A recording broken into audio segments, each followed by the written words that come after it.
الحمدللہ رب العالمین والصلاة والسلام علی اشرف الانبیاء والمرسلین اما بعد فاعوذ باللہ من الشیطان الرجیم بسم اللہ الرحمن الرحیم رب اشرح لی صدری ویسر لی امری واحلل عقدۃ من لسانی یفقهوا قولی اللہم انفعنا بما علمتنا وعلمنا ما ينفعنا وزدنا علما آمین یا رب العالمین۔ ہم عثمان رضی اللہ تعالیٰ عنہ کی زندگی کو پڑھ رہے ہیں اور اس میں ابھی تک ہم دیکھ چکے ہیں ان کی مکی زندگی، مدنی زندگی، اس کے بعد ان کا کردار ابو بکر صدیق رضی اللہ تعالیٰ عنہ کی خلافت میں، عمر رضی اللہ تعالیٰ عنہ کی خلافت میں، اور اس کے بعد جب وہ خود خلیفہ بنے۔ اور ہم نے کچھ فتنوں کا بھی ذکر کیا تھا کہ کیا کیا فتنے رونما ہوئے ان کی خلافت میں۔ پہلے تو ہمیں یہ سمجھ لینا چاہیے کہ نبی علیہ الصلوۃ والسلام نے ان فتنوں کی پیشین گوئی پہلے سے کی ہوئی تھی، اور آپ صلی اللہ علیہ وسلم نے بتایا ہوا تھا کہ عثمان رضی اللہ تعالیٰ عنہ کو بہت ساری فتنوں کا سامنا کرنا پڑے گا جو پہلے خلفاء نے نہیں کیا۔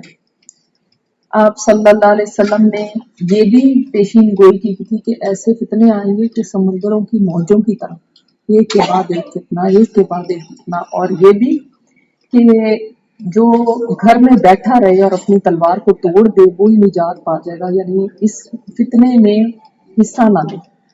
پھر آپ صلی اللہ علیہ وسلم نے ایسے لوگوں سے بھی خبردار کیا تھا کہ جو جہنم کے دروازوں پہ کھڑے ہوں گے اور لوگوں کو جہنم کی طرف بلا رہے ہوں گے۔ ایسے بھی لوگ آئیں گے جن کی باتیں بہت میٹھی ہوں گی لیکن وہ لوگوں کو الٹی طرف لے کے جا رہے ہوں گے، گمراہ کر رہے ہوں گے۔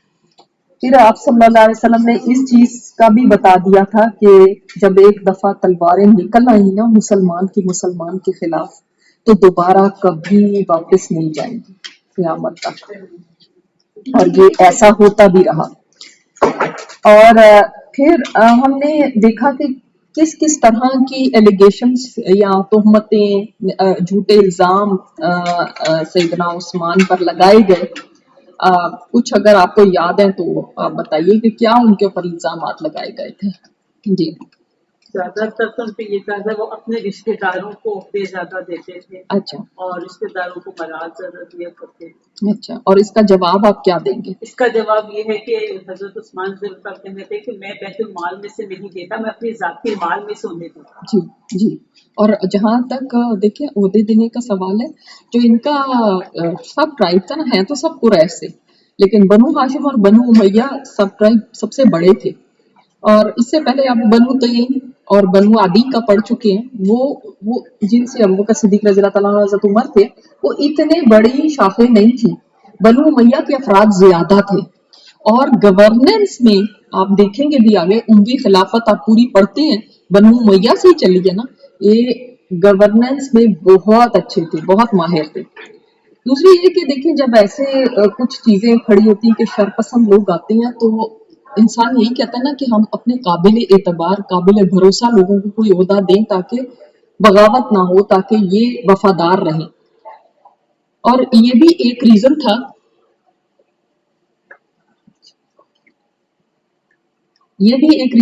ان کے اپنے ان لوگوں کو عہدے دینے کا تاکہ بغاوت سر نہ اٹھائے۔ اور ان کے اندر بھی آپ نے جیسے میں نے آپ کو لاسٹ ٹائم بتایا تھا کہ انہوں نے یہ فرمایا تھا حضرت عثمان نے کہ میں نے کبھی بھی ظلم نہیں کیا، کبھی یہ نہیں کیا کہ کبھی کسی کو ناجائز طور پہ کچھ دیا ہو۔ تو یہ بھی ایک بات کو یاد رکھیے گا کہ ان کی کوئی بھی فیصلے کے اندر ایسی چیز نہیں تھی کہ کچھ ظلم سے کسی کو دے دیا ہو۔ ان کے جو پہلے کے 6 سال تھے، جیسے میں آپ کو بتایا کہ 12 سال تک انہوں نے حکومت کی تھی، جن میں سے پہلے جو 6 سال تھے یہ بہت ہی زبردست وقت تھا، اور ان پہ کوئی اعتراض نہیں کبھی کسی نے کیا، بلکہ قریش میں یہ سب سے زیادہ مقبول شخصیت تھے، کیونکہ عمر رضی اللہ تعالیٰ عنہ تو پھر بھی سختی کیا کرتے تھے لوگوں پر، لیکن یہ تو بڑے نرم تھے، مگر ایک طرح سے یہ بھی کہہ لیں کہ ان کی نرمی سے بھی لوگوں نے فائدہ اٹھایا۔ اور جب فتنہ جو برپا ہوا ہے تو یہ 30 سے 35 ہجری کے درمیان کا، 35 ہجری تو ویسے ہی ان کی شہادت ہو گئی تھی،